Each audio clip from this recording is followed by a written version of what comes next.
safe. The White House will continue to correspond directly with governors and local officials in the coming days, especially in those states that were harshly impacted by this storm. I would also like to address the chaotic scenes in Minnesota over the weekend. Nobody in the White House, including President Trump, wants to see people getting hurt or killed in America's streets. This includes Renee Good, Alex Preddy, the brave men and women of federal law enforcement, and the many Americans who have been victimized at the hands of illegal alien criminals. Saturday's shooting remains under active investigation by Homeland Security Investigations and the FBI. The Customs and Border Protection is also conducting their own internal review. As President Trump said yesterday, the administration is reviewing everything with respect to the shooting, and we will let that investigation play out. But let's be clear about the circumstances which led to that moment on Saturday. This tragedy occurred as a result of a deliberate and hostile resistance by Democrat leaders in Minnesota. For weeks, Governor Walz and the Mayor Jacob Frey and other elected Democrats were spreading lies about federal law enforcement officers who are risking their lives daily to remove the worst criminal illegal aliens from our streets: murderers, rapists, pedophiles, human traffickers, and gang members. Governor Walz and Mayor Frey have shamefully blocked local and state police from cooperating with ICE, actively inhibiting efforts to arrest violent criminals. They have also used their platforms to encourage left-wing agitators to stalk, record, confront, and obstruct federal officers who are just trying to lawfully perform their duties, which has created dangerous situations threatening both these officers and the general public and Minnesotans alike. This is precisely what unfolded in Minneapolis on Saturday morning. Obstructing federal law enforcement and inciting violence against officers is wrong and illegal. This used to be a universally accepted position in the United States. Amid the hysteria, we must remember how we got here to this moment today and what this Democrat opposition is about. Former President Joe Biden and the Democrats opened America's borders for 4 years, inviting tens of millions of illegal aliens from all over the world to flood into our country. Among them, violent criminals who terrorized American communities and have inflicted devastating, permanent pain and harm on law-abiding Americans and their families. Yet we never saw outrage from Democrats or their allies in the liberal media over these horrifying crimes against U.S. citizens. The pain of American angel families was ignored and dismissed because it undermined the Democrat narrative. Innocent Americans like Jocelyn Nungray, Laken Riley, and Rachel Morin are just a few of the many victims savagely murdered by illegal alien criminals. Earlier this month, an illegal alien from Mexico with a long criminal history who came into our country under Joe Biden's administration threw a baseball-sized stone at a school bus carrying children in New Jersey and fractured the skull of an 8-year-old innocent child. President Trump promised accountability to these American families by securing the border, deporting every illegal alien who has committed crimes, especially and most importantly, violent crimes. Nearly 80 million Americans voted for him to deliver on that very promise, and he is. As the duly elected president, the president is fulfilling the will of the people by arresting and removing these threats from our country in cities from Los Angeles to New York and, yes, Minneapolis. Yet Democrat leaders in Minnesota with sanctuary city policies have actively defied federal immigration law and the will of the people.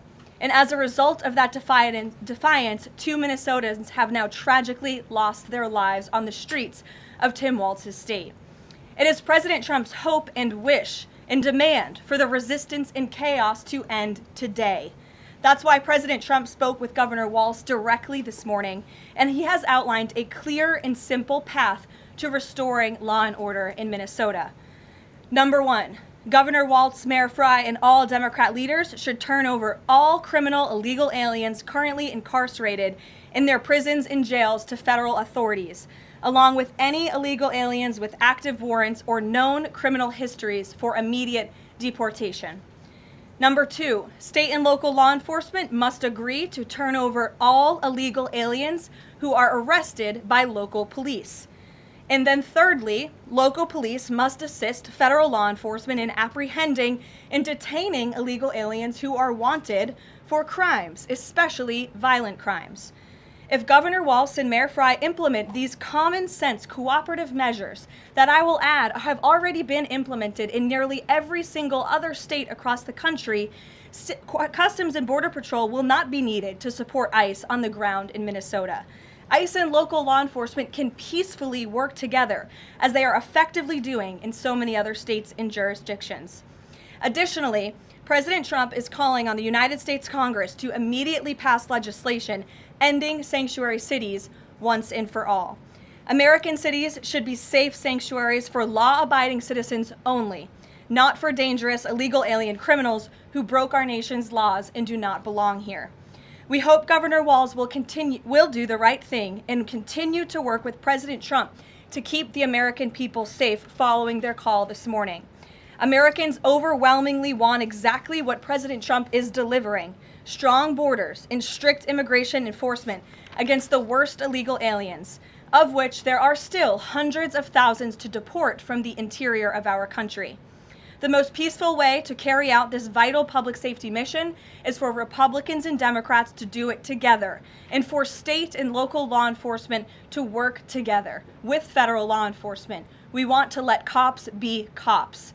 You wouldn't know this continues to be a very popular policy position from the biased media coverage over the course of the last few days, but polling shows huge support for this exact thing President Trump is calling for.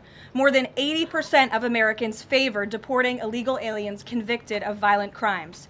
A country unable to deport criminals who enter it illegally is no country at all. The open borders agenda of Kamala Harris, Tim Walz, and the Democrats was already on the ballot on November 5th, 2024, and it was resoundingly rejected. President Trump will never back down from his promise to deport violent criminal illegal aliens and make America safe again, and he welcomes all cooperation in that effort. With that, I will answer your questions. And Jordan Conradson, why don't you kick us off today? Thank you for being here. Thank you, Caroline. Jordan Conradson with Gateway Pundit. I have a few questions. First, with respect to the shooting in Minneapolis, we're seeing massive outrage from mainstream media and the left, but I'm just wondering, where was that outrage when Ashley Babbitt, an Air Force veteran, was executed by Capitol Police Officer Michael Byrd, who she posed no threat to in the U.S. Capitol? Well, you raised a very important point, which I also believed I just raised as well in those opening remarks, in that there has no doubt been selective outrage by the liberal biased media in picking and choosing victims and highlighting their stories. And as I've said, President Trump does not want any Americans to lose their lives in the streets of America and in American communities across the country. He believes what happened on Saturday is a tragedy, but every life is equal to President Trump, and that's why the lives of Laken Riley and Jocelyn Nungray continue to matter to him and be an utmost priority to him to this very day. And it's unfortunate that we did not see the same type of sensationalist media coverage over the tragic deaths of those innocent American women and girls across the country as we are in the wake of this tragedy that took place on Saturday. Gabe. Sure, go ahead. I want to get your response to this. The Arizona Attorney General, just days before this shooting in Minneapolis, she seemingly encouraged rioters to go out, shoot, and kill ICE agents. And I'll quote her here. She said, "If you reasonably believe your life's in danger and you're in the house or in your car or on your property, you can defend yourself with lethal force." And she said that you can't tell if ICE agents are law enforcement or imposters, and it becomes an issue of whether you reasonably believed they were law enforcement. Do you have a response to that, and does the White House believe that she should be held accountable for these remarks? Such dangerous rhetoric, as I pointed out, is exactly what has brought us to this position today, where you have elected Democrat officials across the country who are encouraging left-wing agitators and crazy people to go out and unlawfully obstruct lawful immigration enforcement. Again, these brave men and women of ICE and Border Patrol and the federal enforcement are just trying to do their jobs to enforce our nation's immigration laws and to go after the worst of the worst in this country. I would encourage everyone in this room, and I would encourage the Arizona Attorney General to look at the video of an ICE agent in Minneapolis. He was approached by left-wing agitators who were honking their horns and were screaming slurs at him. And he rolled down his window and he said, "What are you doing? I am out here trying to catch a child predator, somebody who has convicted crimes against an innocent child, and you are trying to obstruct me from doing my job." This rhetoric against ICE, comparing them to Nazi Gestapo, Donald Trump's police force, is despicable, it is shameful, and it is precisely what has led to the escalation of tensions in Minneapolis and in other places across the country. Gabe, go ahead. Be looking into her for justifying violence? I would defer you to the Department of Justice on that. Thank you, Caroline. Gabe. Regarding Minnesota, on Saturday, the Department of Homeland Security posted that Preddy looks like he wanted to do maximum damage and massacre law enforcement. Stephen Miller on Saturday posted that, or called Preddy a would-be assassin. Why did administration officials jump to conclusions before an investigation had even been conducted? Well, look, this has obviously been a very fluid and fast-moving situation throughout the weekend. As for President Trump, whom I speak for, he has said that he wants to let the investigation continue and let the facts lead in this case. With regards to the deployment of Tom Homan to Minneapolis, should the deployment of Mr. Homan to Minneapolis be seen as a sign that the president is dissatisfied with how the officials on the ground had handled the incident? No, Mr. Homan is doing an exceptional job, and he has been working with Secretary Noem and President Trump over the course of the last year.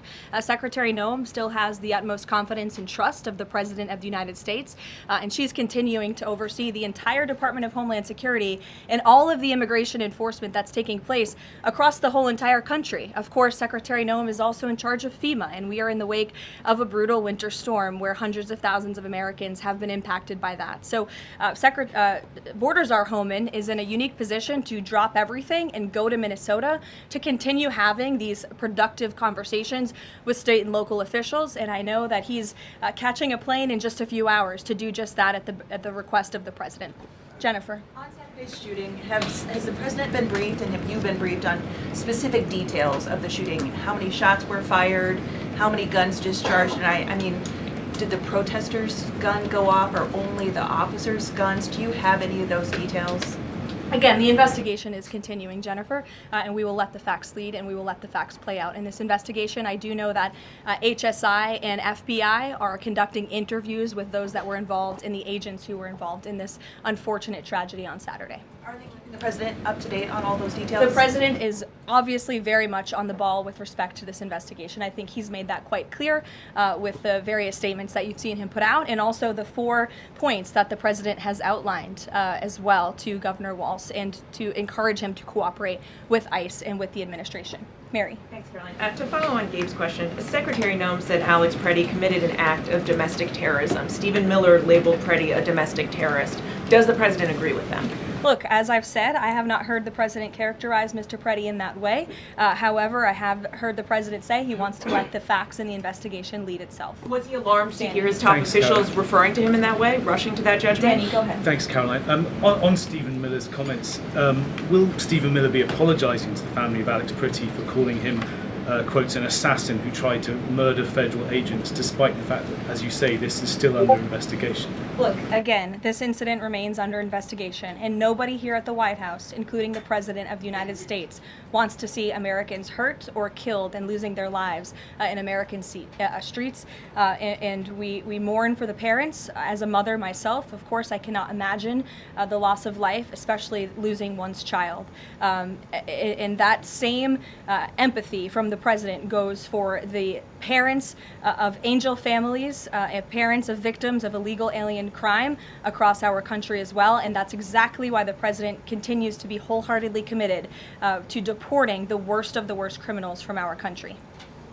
Why don't we go to the back? Kelly. Caroline, does the president believe that the killing, though, was a mistake? Has he expressed that at all?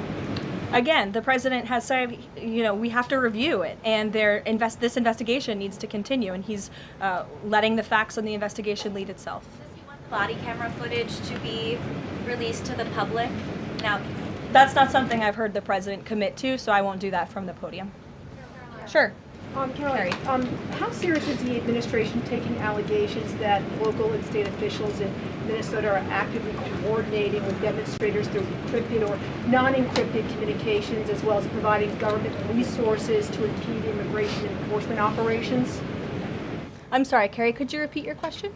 How serious is the administration taking allegations that local and state Minnesota officials are communicating with demonstrators to basically impede immigration officials? Well, we've definitely seen active organization amongst these left-wing groups, Carrie, and it is something that I know the FBI and the Department of Justice are looking into. Again, it is illegal to unlawfully obstruct lawful immigration enforcement in this country. And these agitators are making it nearly impossible for ICE to do their jobs and for federal law enforcement to carry out the will of the American people to deport the worst of the worst. I would just encourage everyone to please imagine in this room, all of you come to the White House every day to report on the President of the United States and the administration. You come into this briefing room, you walk through the gates of the White House. Just imagine if there were left-wing agitators or agitators of any kind who were in your face, who were doxing you, who were harassing you, who were physically threatening you, who were biting off your fingers in the case of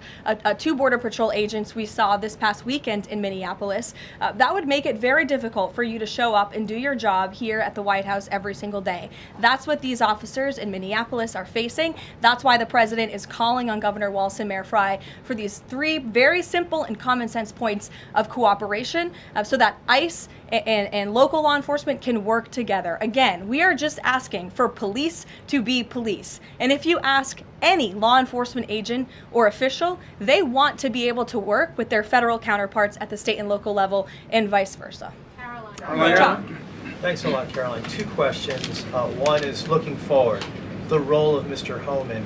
Is he being sent by the president to diffuse the situation that exists right now on the ground? Is he the point person essentially for the White House in terms of trying to tamp down the tensions that exist right now in Minnesota? Well, Mr. Homan is the point person for cooperating with state and local authorities and corresponding with them, again, to achieve this level of cooperation to subdue the chaos on the streets of Minneapolis. And I would just point out that Mr. Homan is someone who has been lauded for many, many decades for his experience working in law enforcement. In fact, this is a Washington Post headline from 9 years ago, 2016. Meet the man the White House has honored for deporting illegal immigrants. And I would remind everyone in this room that it was former President Barack Hussein Obama who awarded a medal to Mr. Homan. So he's obviously very qualified. He has the full trust and faith of the president. He will continue to have these meetings in the hopes that ICE and local law enforcement can cooperate and work together to have successful immigration enforcement, as we've seen in almost every other state across the country. And secondly, Karoline, can you talk a little bit about tomorrow's trip by the president to Iowa, what the purpose of that trip is, what the goals of that trip are? Sure, yes. Tomorrow, President Trump will be traveling to Des Moines, Iowa. He will be making a local visit at a local business, and then he will be giving a speech on affordability and on the economy. And I know he very much looks forward to being there, to meeting with the great people of Iowa, but also lawmakers as well. Jake. Karoline, a couple quick questions. First, does the president remain fully confident in Kristi Noem's ability to lead the DHS? Yes. And then just secondly, just on that Wall Street Journal reporting that we saw yesterday, the president said at some point that the immigration enforcement officers would leave Minneapolis. Did the Saturday killing of Alex Pretty expedite that withdrawal at all? To your first question, the answer is yes. He still has confidence and trust in Secretary Noem. To the second question, I would point you back to what I said earlier. If Governor Walz and Mayor Frey implement these common sense cooperative measures, CBP will no longer be needed to support ICE on the ground in Minnesota. ICE and local law enforcement will peacefully work together, as they are effectively doing in so many other states and jurisdictions, to remove violent criminals from American neighborhoods across the country. Did Walz ask the president to remove the immigration enforcement officers? He asked the president to scale down, and the president reiterated what the president put out in his statement yesterday and what I'm sharing with all of you as well. I would just add on this level of cooperation a few statistics that I think are very important. 7 of the top 10 safest cities in the United States cooperate with ICE. And we've seen historic turnaround in safety in cities that have chosen to cooperate with ICE, that are not just led by Republicans, but also look right here in Washington, D.C. We had a great level of cooperation with Mayor Bowser and the local government, and we have been able to remove thousands of illegal aliens from the District of Columbia, where you all live, so you can thank President Trump for that. The murder rate in Washington, D.C. has plummeted as a result. There were no riots, there were no protests, nobody was tragically killed as a result of that level of cooperation between federal and local authorities. And again, that's all the president is asking for in Minnesota. It's totally common sense. Jared, go ahead. Thank you. Karoline, in this process, you continue to describe the situation in Minneapolis as chaos. Was there any mistake made by Secretary Noem that led the president to send Mr. Homan there? I'm sorry, I don't understand your question. Did Secretary Noem make a mistake which led to... If she made any mistake that could lead the president to send Mr. Homan to Minneapolis? No, as I already mentioned, Mr. Homan has been working alongside Secretary Noem and for the president over the course of the last year. And again, he's uniquely positioned to hop on a flight to Minnesota today to continue this correspondence with state and local authorities, and that's what he's going to be doing. Fran. Karoline, is it the White House's position that Americans have the right to show up to these ICE operations and film, document, or protest the law enforcement actions? All Americans have a First Amendment constitutional right, of course, but Americans do not have a constitutional right to impede and obstruct lawful immigration enforcement operations. That is actually a crime, and it's something that we've seen taking place in the streets of Minneapolis, which again is leading to these dangerous circumstances that these federal law enforcement officers have been forced to work within. Back to the call with Governor Walz this morning, the president described it as respectful. He said we seem to be on a similar wavelength, but you had strong criticism for the governor and the Minneapolis mayor, Jacob Frey, just now. So could you explain the difference in tone between what the president had said in his True Social post and I think some of the criticisms that you just levied from the podium? Fran, I think the criticisms that I laid out, I'm painting the picture for all of you in this room, are what led to the moment that we are in today, where Governor Walz and President Trump are having a conversation, a constructive and productive conversation to end the chaos and the lawlessness that has taken place in Governor Walz's state. Elena. Thank you. I had a question. With Homan now going to Minnesota, is Gregory Bovino also going to remain in Minnesota overseeing these ICE operations? Mr. Bovino is a wonderful man, and he's a great professional. He is going to very much continue to lead Customs and Border Patrol throughout and across the country. Mr. Homan will be the main point of contact on the ground in Minneapolis. And to follow up, given what we've heard from several Trump administration officials, people like Stephen Miller, as people point out, calling him a domestic terrorist, Bovino saying that Preddy was out to massacre law enforcement.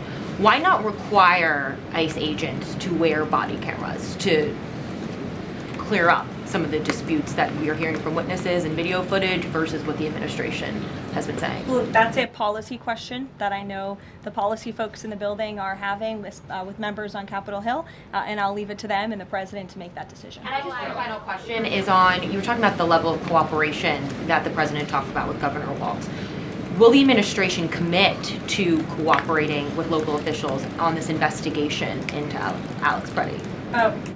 The president spoke about this with Governor Walz and said he would have a discussion about it. He did not make a commitment, and so therefore I won't make that commitment here. I would just remind all of you in the media, because I've seen a lack of reporting on this fact, there are investigations into what took place on Saturday. The Homeland Security investigations and the FBI have teamed up for an investigation, and there's also an internal CBP investigation, an internal review of what is happening on the ground in Minnesota. The president supports those investigations, and as I've said repeatedly, he wants to see them move forward. Phil. Thank you, Karoline. FBI Director Kash Patel said in a Sunday interview, quote, "You cannot bring a firearm loaded with multiple magazines to any sort of protest." Does the president believe the Second Amendment rights remain in effect even when protesting? The president supports the Second Amendment rights of law-abiding American citizens. Absolutely. There has been no greater supporter or defender of the right to bear arms than President Donald J. Trump. So while Americans have a constitutional right to bear arms, Americans do not have a constitutional right to impede lawful immigration enforcement operations. And any gun owner knows that when you are carrying a weapon, when you are bearing arms, and you are confronted by law enforcement, you are raising the assumption of risk and the risk of force being used against you. And again, that's unfortunately what took place on Saturday. Will his mission continue to be focusing on illegal immigrants with a criminal history, or will it be on illegal immigration generally? Mr. Homan will continue to enforce our nation's immigration laws, especially deporting the worst of the worst criminals in Minnesota who have committed violent offenses. And I would just remind all of you that this important work is continuing to be carried out. In just the last few days, I'm happy to provide this packet to anyone in the room.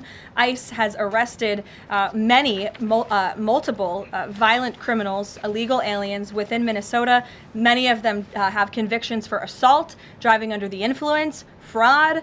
This individual here I'm looking at was an aggravated felon with multiple convictions for larceny, fraud, and forgery of checks, vehicle theft, drug possession, domestic assault, inflicting bodily harm on another, criminal convictions of larceny, identity theft, again, charged with driving under the influence. These are extremely dangerous people who Governor Walz and Mayor Frey have allowed to roam on their streets, and all the president is asking for is cooperation to arrest individuals like this and deport them from the United States of America. I'll take a couple more. Go ahead. Okay, so this weekend the president posted that this is a cover-up of the fraud in the state of Minnesota. He also posted Minnesota is a cover-up. These both happened after the shooting. So given that these came after the shooting, what is the this here? What is the cover-up he's alleging? Yes, it's a good question. I've spoken with the president about this at length. What the president is referring to is the fact that you have Governor Walz and, again, the mayor, who have been encouraging these left-wing agitators to come out and to harass and to dox and to threaten ICE and to make this conversation about and smear lies about federal law enforcement who, again, are just trying to do their jobs in an attempt to distract from the widespread, massive fraud that has taken place in their state. Billions and billions of dollars has been stolen from law-abiding taxpayers in Minnesota, and the administration continues to be very focused on getting to the bottom of it, and especially, and the president raised a good question over the weekend, with respect to Congresswoman Ilhan Omar, who now has a net worth within the millions, and one must ask themselves why and how is that possible? Is she connected to the fraud rings that we have seen taking place within her state and her own district? It's a question the American people are raising, and the president believes it's one worth answering. Haley. Thanks, Karoline. I want to go back to some of the comments from Stephen Miller and Secretary Noem.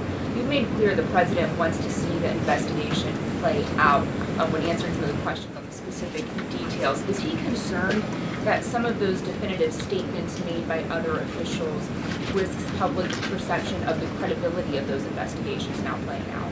Again, the president believes that these investigations are credible, they are continuing, they are active, and he wants to let them play out.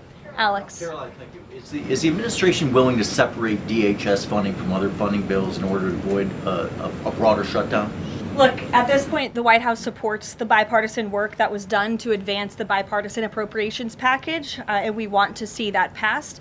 Policy discussions on immigration in Minnesota are happening. Look, the president is leading those discussions, as evidenced by his correspondence with Governor Walz this morning, but that should not be at the expense of government funding for the American people, which would include, as you know, Alex, FEMA funding, and we are in the midst of the storm that took place over the weekend, and many Americans are still being impacted by that. So we absolutely do not want to see that funding lapse, and we want the Senate to move forward with passing the bipartisan appropriations package that was negotiated on a bipartisan basis. And secondly, there's another round of Russia-Ukraine talks this weekend, Sunday. I wonder if you can walk us through with the president, how he'll be involved in that, if at all. We'll be talking to President Putin, President Zelensky ahead of those meetings. I'm not tracking any scheduled calls at this point in time. However, the president remains deeply involved, and of course he's being apprised by his advisors, namely Jared Kushner and Special Envoy Witkoff, on these talks. They had a multilateral meeting this past weekend, which didn't get a ton of coverage, but that was historic in nature, where the president's team has really brought two sides of this war to the table able together to move the ball closer towards peace. So the president is not giving up on the peace process. He obviously just met with President Zelensky when we were in Davos, Switzerland, but I'm not tracking any calls scheduled for this week. On one more foreign policy point, I will point out, as you all saw, the last remaining body of the hostages, Israeli hostages in Gaza, has been returned. This is a huge foreign policy feat for the President of the United States, for the state of Israel, and frankly for the whole world.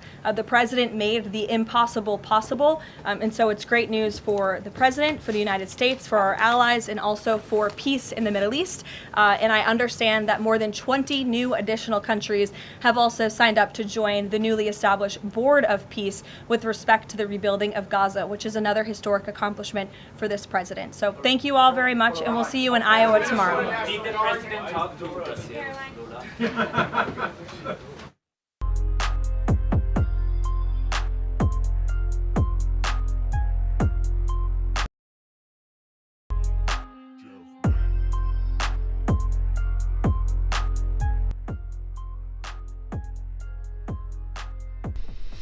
All right. Well, that was Karoline Leavitt. That was a pretty short one. I swear they were turning her volume down while she was live. When we first turned it on, I only had to boost it 4 decibels. By the end of it, I had to boost it 12 decibels. I had to keep bumping it up 2 at a time. Their audio people at the White House are sabotaging them. I am like completely convinced, because I've never seen such piss poor audio. They could have took any person standing around with their head firmly placed up their ass and gave them the equipment and said, hey, go set this up. And without the ability to read, they would be able to do a better job than whoever the hell is running their audio over there. It's awful. It is awful. And I'm available for hire if anybody from the White House is watching. Anyways, there's the link list link where all of my links are listed. So if you'd like to make donations, join membership programs, or purchase any merch, would really appreciate it. All of your guys' contributions keep us running every day except for Sunday, because you got to have a day to recharge those batteries. Definitely go join Discord. Discord is our free hooligan community.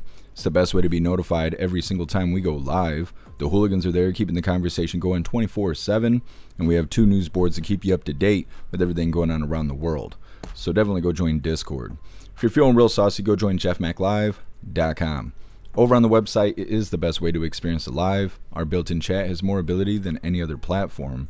You can post memes and GIFs and custom emojis and links and all kinds of stuff right there while watching the live. You also have access to Hooligans Alley, which is our private social media area. You'll have access to the forums, the arcade, the Hooligan AI, and our advanced messaging system with the built-in group chats. So definitely go get yourself a membership for jeffmaclive.com. All right, I'm going to get the schedule together for Coffee with Hooligans. We'll be live again in a couple hours. Hit that like button on your way out. I think that's everything. I want to say there was something else I was going to tell you guys, and I can't remember. I cannot remember. Either way, do the thing. I'll see you guys in a couple hours for Coffee with Hooligans. Appreciate all of you guys being here. I'll see you soon.